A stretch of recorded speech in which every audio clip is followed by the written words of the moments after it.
Hi there. Welcome back to the Lighthouse Sessions. I'm really excited today. I have my new friend Mary Cheyne with me. Mary, why don't you tell my audience a little bit about who you are and what you do? Sure. So my name is Mary Cheyne, and if you're on video, you can see that I'm Asian. And typically when I go on a podcast, I lead with this, which is I was born in Hong Kong. When I was 7 years old, my family moved to Sydney, Australia, where I grew up. And as a grown-up, I moved to the United States. And this is why I look like an Asian person and I sound like an Australian. A little bit of background about myself. My first job out of college was a computer programmer. So my bachelor's degree was in computing science, and I was doing that in industry for couple of years, and realized that it wasn't what I'm passionate about. Even though I liked doing what I was doing, and to some degree it fed my intellectual side, it just didn't feel my soul. Right. And so I explored avenues of what I am passionate about and realized that I had this alignment experience when I was learning how to do public speaking. Now, I got to let you know, though, I was a terrible public speaker. I didn't know anything about the skill of it, and I felt extremely self-conscious. So why on earth would public speaking make me feel aligned? I can't tell you that. I just knew there was an experience of, I think this is what I'm meant to pursue here. Right. And so therefore, even though there's a lot of things I'm not good at in this world, there's one thing that I consistently come back to that I feel very solid about myself. And many of your listeners may be able to relate to this. If they're listening to this podcast, most likely they'll probably be able to relate to this, is that I love to learn, that I'm a great student. Tell me what to do and I will do it. So long as I have curiosity about the subject and the topic, then I can deep dive as deep as my curiosity takes me. And so that's what I did, was to deep dive into learning the skill set and the craft of how to public speak. Had no idea what I was going to talk about. I just knew that this was an important skill that I needed to learn. Come to find out in that process,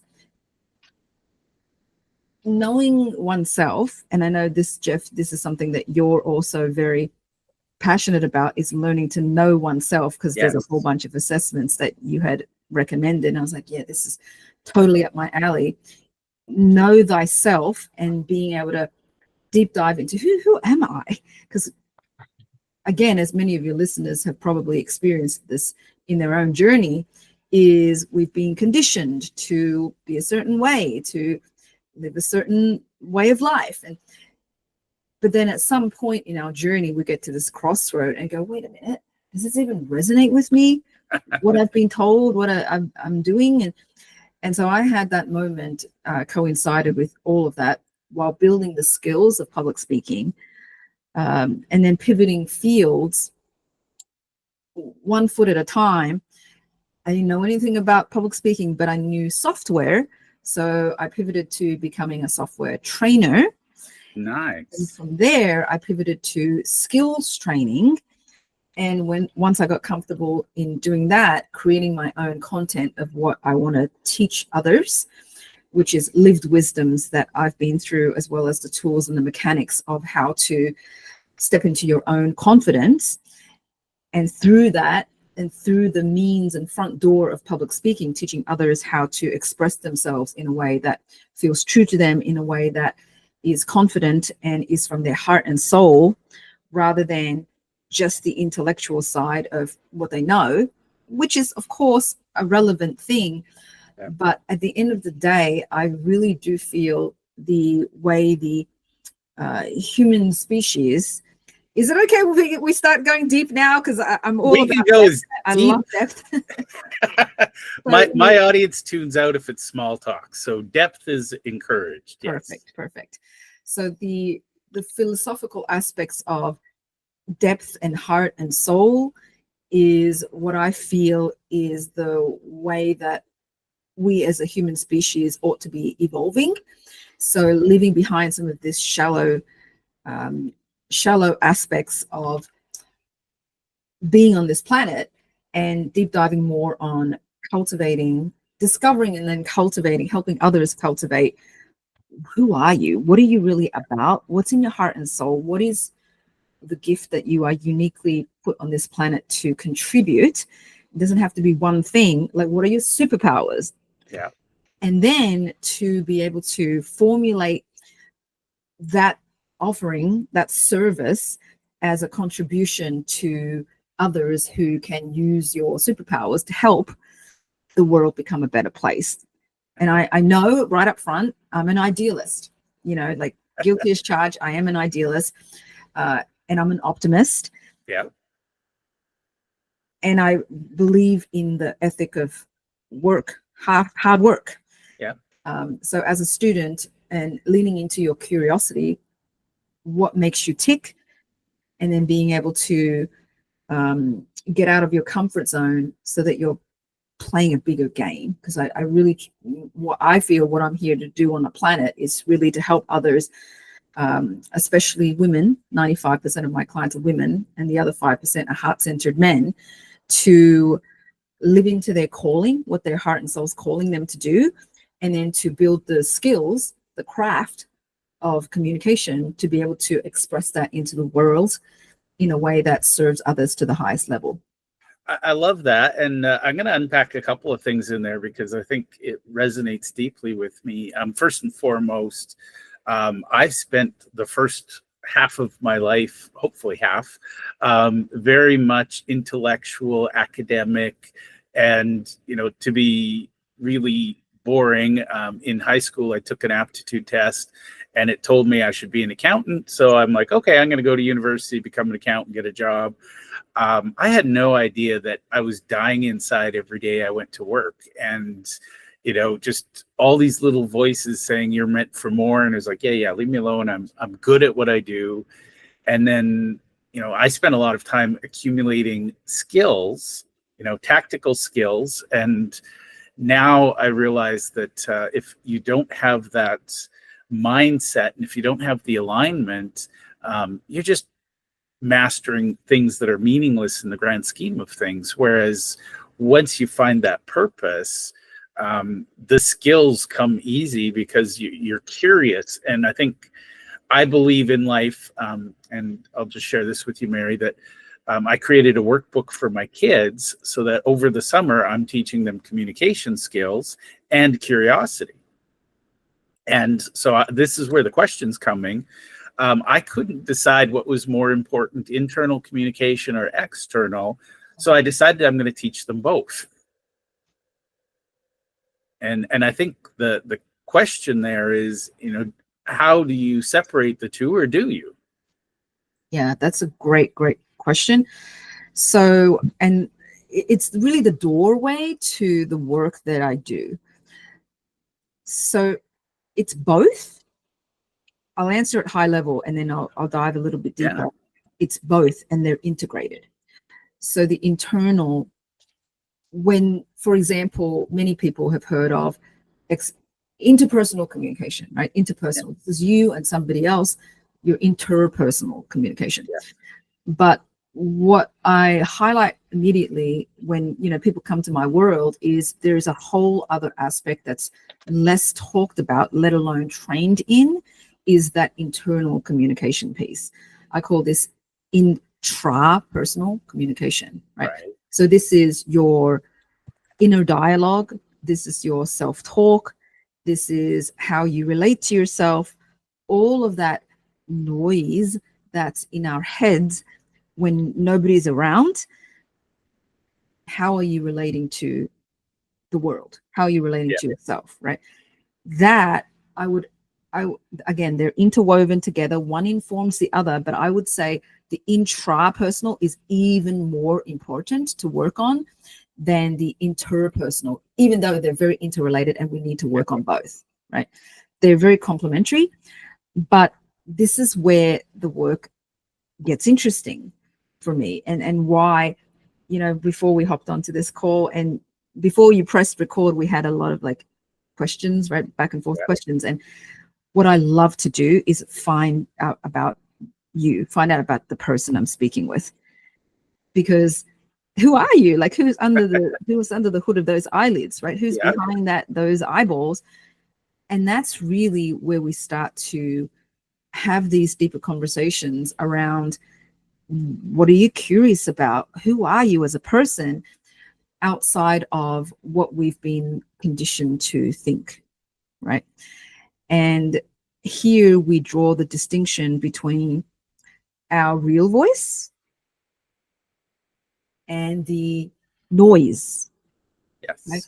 So, for example, when I teach this, I have this acronym that I use called ANT, and I learned this from Dr. Daniel Amen, who's a physician and a psychiatrist.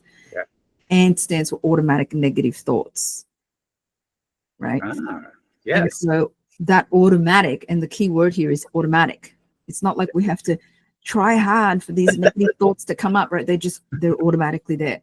Yeah. So the muscle that I help my clients build is that muscle of discernment, the muscle of distinguishing between what's my real voice and what are those automatic negative thoughts, which I can summarize under the umbrella of the term inner critic.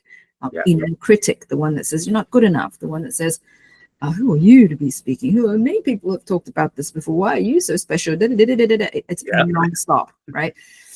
And so when I was myself going through as an example, when I myself was going through investing in developing the skill and the craft of public speaking, I had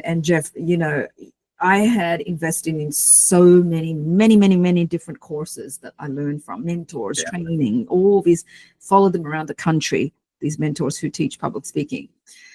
And then when I started to teach it myself, because my message is teach what you've lived. Yeah. My primary message is teach what you've lived, right? Your wisdoms, in the only way that you can do it, uniquely through your voice, your unique expression based on your unique compounded lived experiences, right? No one has ever had the same experiences you had. So therefore, when I started to teach it, I noticed a lot of my clients, they were subject matter experts at what they do. They're very good at what they do. They're really, really, really good at what they do. Many of them had PhDs, right? Yeah. But they weren't, that part of it, the content part of it, wasn't what they were necessarily struggling with, coming up with. They were struggling with there is a popular term out there. Nice. Sorry about that. That's my phone. Don't know if we could cut that out or not, but that's life. Okay. So the ability to discern that negative inner critic voice that prevents them from showing up as their most best selves, right? I love it.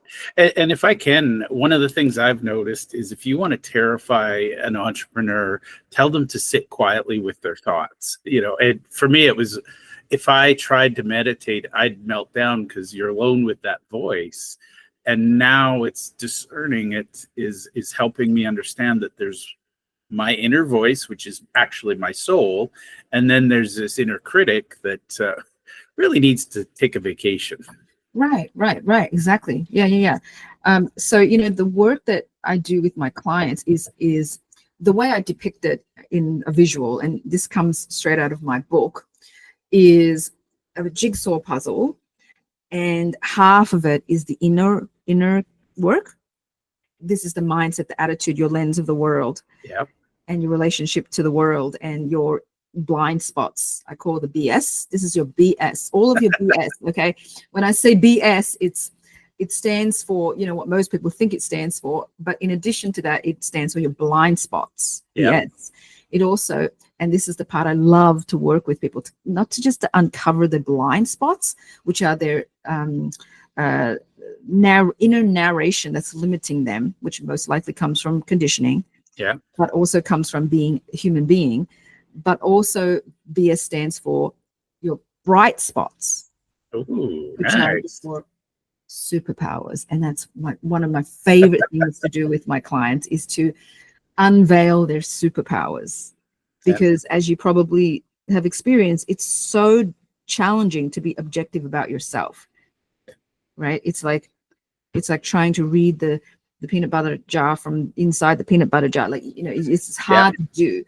So the privilege and the honor I have is to, and I've been doing this for so many years that it's very obvious to me what people's superpowers are once we have like a deeper conversation. Yeah. And then when I tell it to them, they go, oh my God, you know, I took it so much for granted. I didn't even realize it was a superpower. But that's exactly why it's a superpower, because it came so innately to you, right? Yeah. Well, and the more innately it comes to people, the less likely we are to recognize it. Like, as far as I'm concerned, in my spare time, I play with old computers and I fix them with Linux operating systems. And I'm like, oh, anybody could do this because I figured it out. And it only took me 10 years, but you know. Right. Well, your curiosity and drive probably in that direction. Yeah. Right? And it was like, oh, if we take this piece out of the computer, it doesn't work. Put it back in, it works. Okay, there we go. Right. It's that curiosity. Yeah, exactly. So, you know, the way, and I recently rebranded my company, and it was a 3.5-year project. Have you ever had a project that you thought it was going to take so much quicker than you think, and then it just like goes on longer, much longer than you wanted? So I'm a time optimist, so everything takes longer than I thought it would. So yeah, so it was no exception here. It took me 3.5 years to launch this brand, and it's called Heart First Communications. Heart First Communications. Exactly what the name implies, right? It's heart first, not intellectual first, even though we don't, if you have that strength as an intellect, it's great, and you know, we don't want to get rid of that. But what I'm out to do is really create heart first leaders. Yeah. Right. And the fundamental problem, I know a lot of really smart people who are struggling to be recognized because, again, they take it for granted that everybody understands them. And so they're lecturing from the brain, whereas we as a species, we were designed to communicate heart first with feeling. And it's really weird, just a random observation. If you communicate at a 10th grade level, you alienate 90% of the population. If you bring it down to simple feeling based and bring it down to grade 3 to 5, everybody all of a sudden wakes up. Now, the other fun thing, I study neuroscience. When you speak academically from the brain, you actually trigger passive learning in others. So literally, they become comatose. They might think you were amazing, and they will process that they learned a lot, but it shuts down the decision making. So if you're really smart and you're speaking about how smart you are, you know, get up and talk about quantum physics, the audience is going to be wowed, fall asleep, and not buy anything from you. So that's one of my weird observations. Yeah, I mean, I don't disagree with any of that. So the way I typically communicate this to people, you know, new into my world, is most people, including entrepreneurs, speak to inform, meaning what I call the fire hose effect, right? It's like, and people are like, you drown them, and so much in fact. And here's the lecturing at people, right? Speaking at people. There's like different levels of communication. If you think of it really high level, that's called speaking at people. This is your speaking in form. And the way I teach my clients is it's a mindset shift, but also there's mechanics behind all of this. The skill set, the craft behind all of this is to shift to speaking to influence. Okay. So what does that look like? Speaking to influence, and what's the difference? The difference is speaking to influence is all about how whatever you say, everything that you say, each thing that you say, how it lands with the listener, how it's being received. So influence, meaning you are enrolling them into a particular point of view, right? And so telling them is a form of shutting them down. It's like, you have kids. We just talked about this. I mean, I have a kid myself. I can almost guarantee you that most people do not want to be told what to do. And in fact, if they were going to be doing the thing anyway, and then now you come and tell them to do the thing, they're going to be like, well, I'm not going to do it anymore. It's like this, right? Yeah. Our inner 2-year-old comes out. Right. It's the shields up, for the listeners who don't have the video right now. It's like your shields go up and it's like, nope. And then whatever you say, it bounces back off the shields and then it's not being received. Yeah. So the way to get around that is to speak to influence, which is being the way you curate. And this is what I teach my clients, high level. You're curating what you are saying very specifically, so when it lands with the audience, they receive it and they go, yes. Yeah. They nod their head, they go, yes. Okay. So, and there's many techniques behind this, but that's what I call the craft. Okay. The craft of speaking to influence. But then going back to the mindset piece, the mindset piece of it is, in order for us to, the common question is, well, how do I speak from my heart, Mary? I thought I was. And, you're not. First of all, most people aren't. Yeah. And it's the hardest thing to do, right? So we got to do a lot of deep dive inner work in order to do that. And so the way I describe the cycle, it's high level like this. You have a soul. Here's what we believe at Heart First Communications. You are uniquely have a soul mission that you're here to generate, create, curate in a way that you have a gift. The next step is to awaken the heart. Yeah.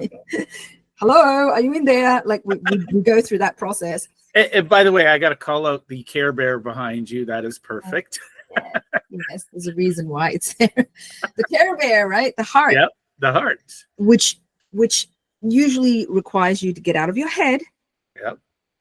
Doesn't mean you can't use your head. It just means the head is not driving the car. The heart's driving the car, telling the head what to do, right? Not the other way around. So that's the second part of the cycle. And then the third part is then leveraging these gifts in the service of others. And how you do that is you curate compelling content, compelling communication. Again, speaking to influence rather than speaking to inform. And then that's going to generate your mission to go out into the world.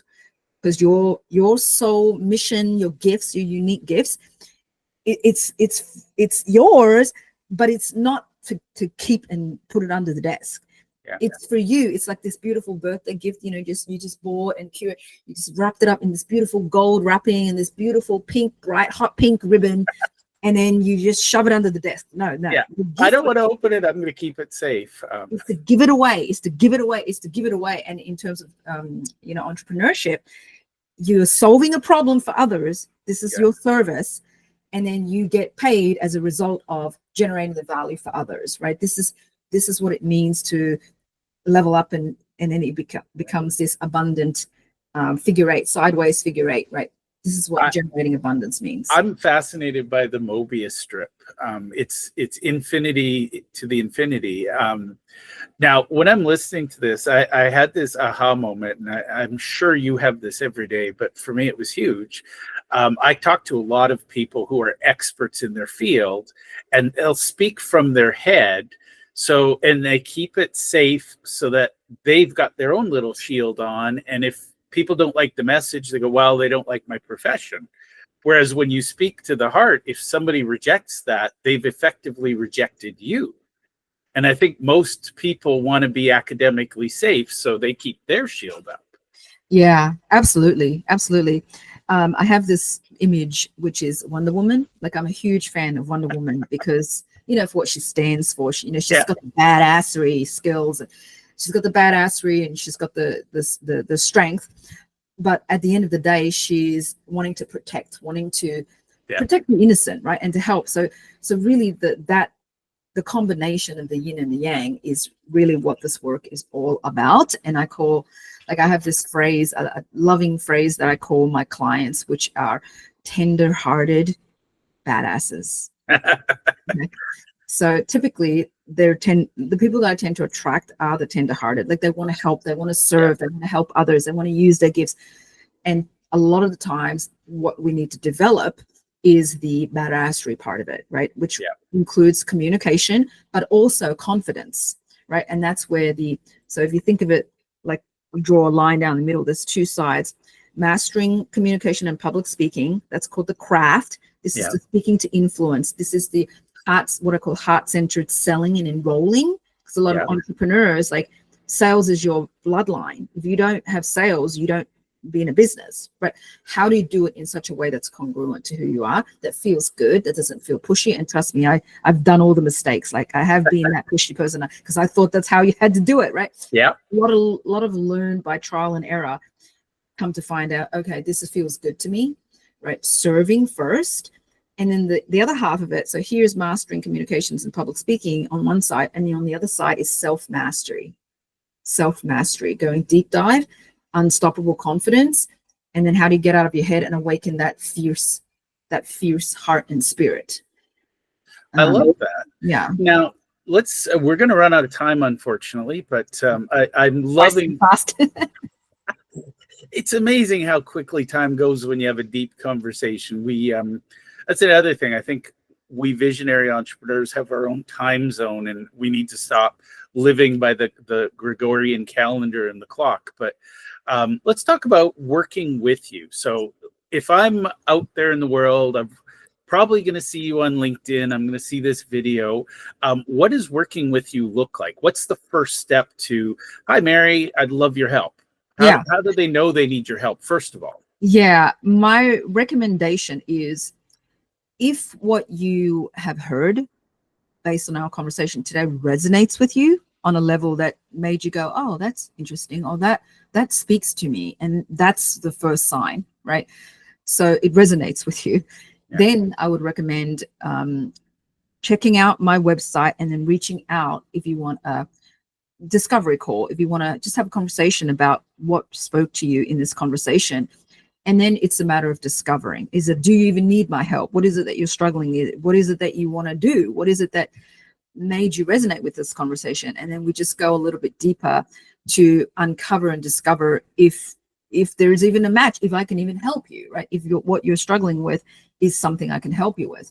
So my website is heartfirstcommunications.com, all one word, heartfirstcommunications.com. There's, feel free to read through the content, and there's a bunch of videos on there of, some of the things I shared here in deeper. You see me speak on there. There's a contact tab. Just fill out the contact tab and we'll arrange a conversation. My mission is to awaken and develop as many heart first leaders as possible. I love it. And I think there's a lot of people out there who are hiding behind their academic shields. I have a ridiculous number of friends who are PhDs. And between you and me, they say, oh, I wish I was more successful, or I should have more clients. And I'm like, the problem is you're talking to your peers. Academically, you're speaking at that level of, somebody else who is also a doctor in whatever field. I've sensed they're still defending their dissertations, to be honest. And it's like, you need to, now you've mastered, you climbed the mountain, you've got your PhD. Now you need to be comfortable speaking from your heart, because until they get to their heart, they're never going to connect with an audience. Right. And so there's, again, this is high level, but there's a whole methodology behind all of this, right? What I love about what I do is the people that come to me, they want to learn. They're learners, right? They're hungry to learn. They have a growth mindset, which means there's always another thing to learn, and they're so hungry to learn. And that's what I say. If there's one quality, to your listeners to ask yourself is, are you a learner? If you are, you can learn anything. And if, my methodology resonates with you, let's have a conversation. I'm excited to meet you. I love it. Well, is there anything I should have asked you that I haven't? Or any final thoughts that you'd like to share with my community? My final thought is, look within, dive deeper, and despite what a lot of people say they want, which is, I want to know a purpose. Like, what's my purpose? What I would offer here is consider that it's not necessarily purpose that you're looking for, it's meaning. It's meaning in your work, meaning in the work that you do, and meaning in the quality of relationships that you have. And those two things, I think, is if you can, create those, then you have the holy grail, which is meaning and quality relationships. And as a heart first leader, go and serve and contribute your gifts to the world. I love it. And I think that a lot of people struggle with, that there's an assumption that to be heart-based, you're also broke. The nonprofit world is full of, aspiring philanthropists who give. And it's like, sometimes you need to receive, but it can also be, if you're truly heart-based, you're going to attract as well as give. Yeah. A good point. So I call those bleeding hearts, right? Bleeding hearts, they have the tender heart. This is why it's yin and yang. Yeah. It's tender-hearted badasses. Like, we've got to develop that badass part. I'm also a martial artist. I train in the martial arts, and that's a part of the mindset. It's about the forever journey of being a beginner, always a beginner. I'm obsessed with the black belt becoming the white belt over time. That's yes. Yeah. Okay, Mary, you and I are going to have more conversations.